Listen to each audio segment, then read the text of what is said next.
Đây đi ha. Tụi mà xí đầy nhá nhà.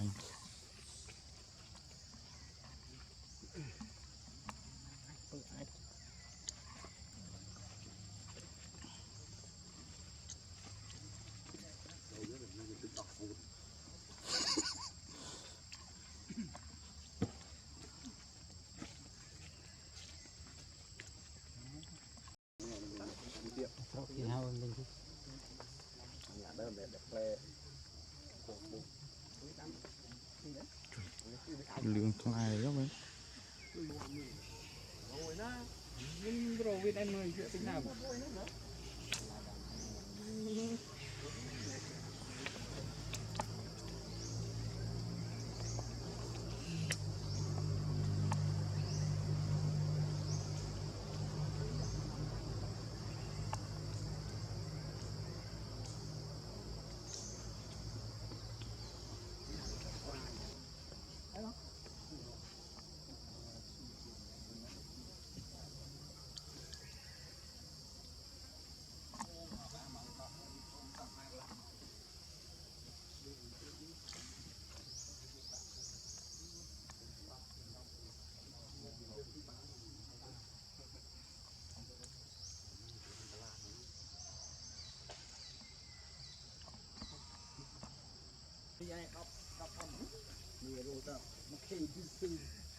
Amang kisah net, không có đọc.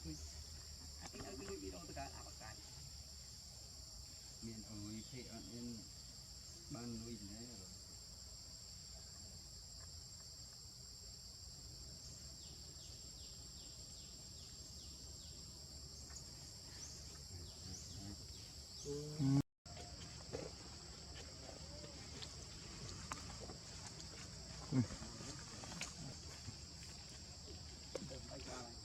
Mình dây trên đây luôn, để tịch mình lấy.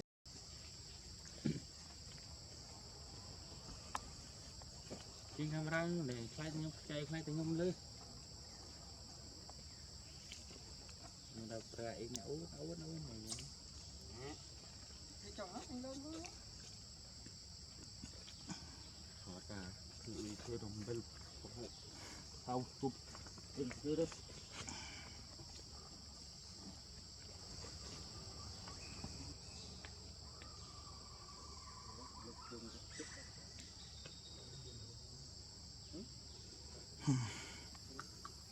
Mấy trong sọ cổ mấy vậy. Hoặc bạp tiền như là mình.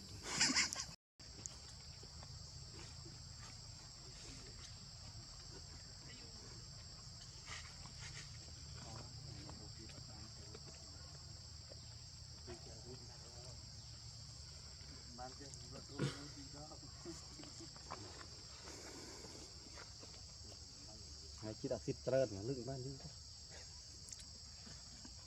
Mình mua đã đấy cái. Tịch lịch hình sật ấy chương camera priệt.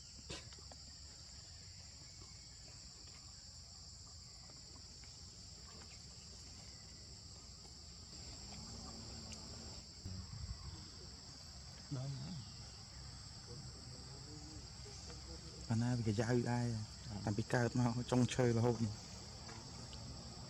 hay tên em mau nó bà mau cái trong chơi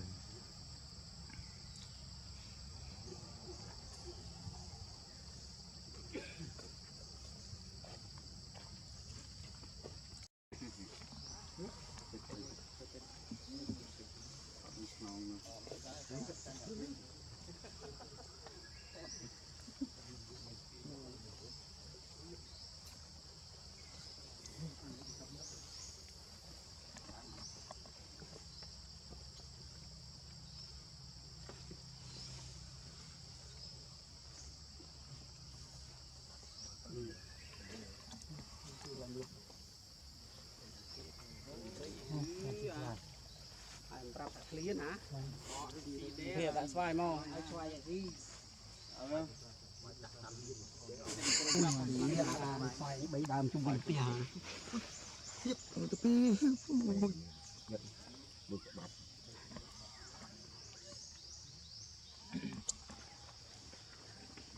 thì là stick cái bộ mình khác bạn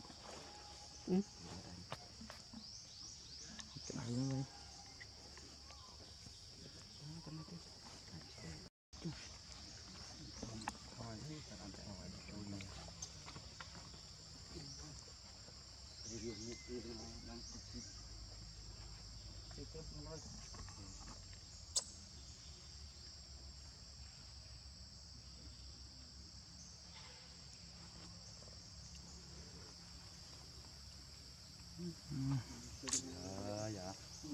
vậy lên rồi bia bọt bạc con chút đụng và mì sập chứ cái đá cái chân to rồi lốp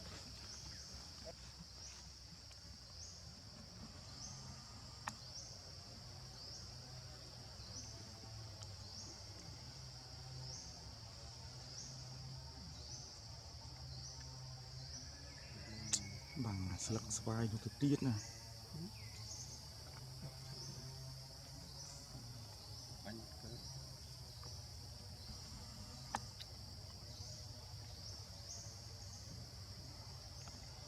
sập sầm tích này bật này làm ok bình cái nó bình bóp mà ơi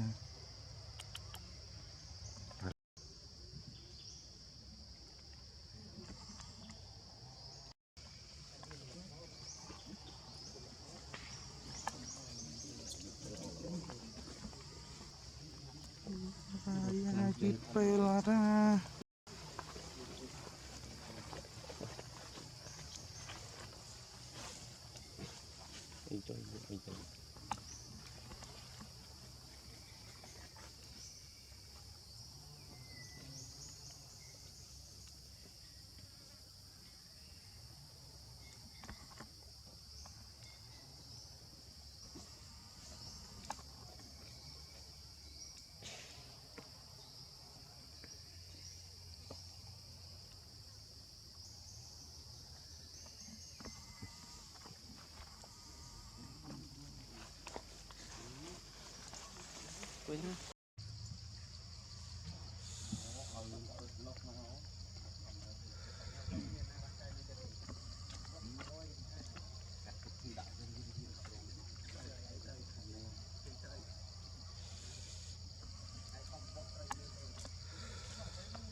để mà con được hay gì mình cho đó bay con lươn trói dạ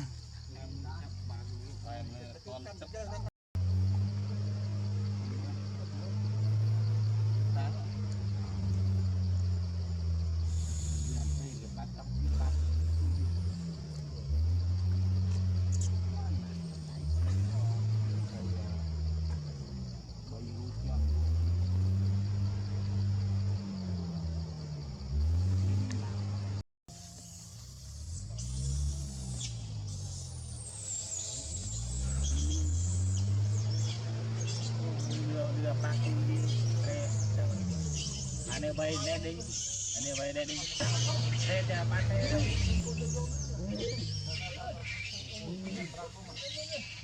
đã prep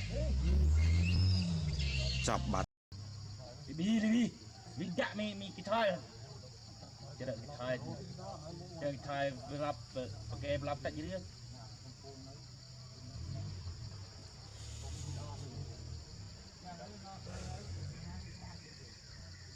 hồi từ cái nó cho say nha mau phần đấy từ cái nó từ lại cái thổ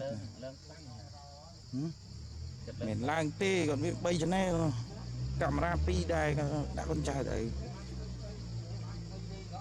lao mà là mốt mình rất khăn này mà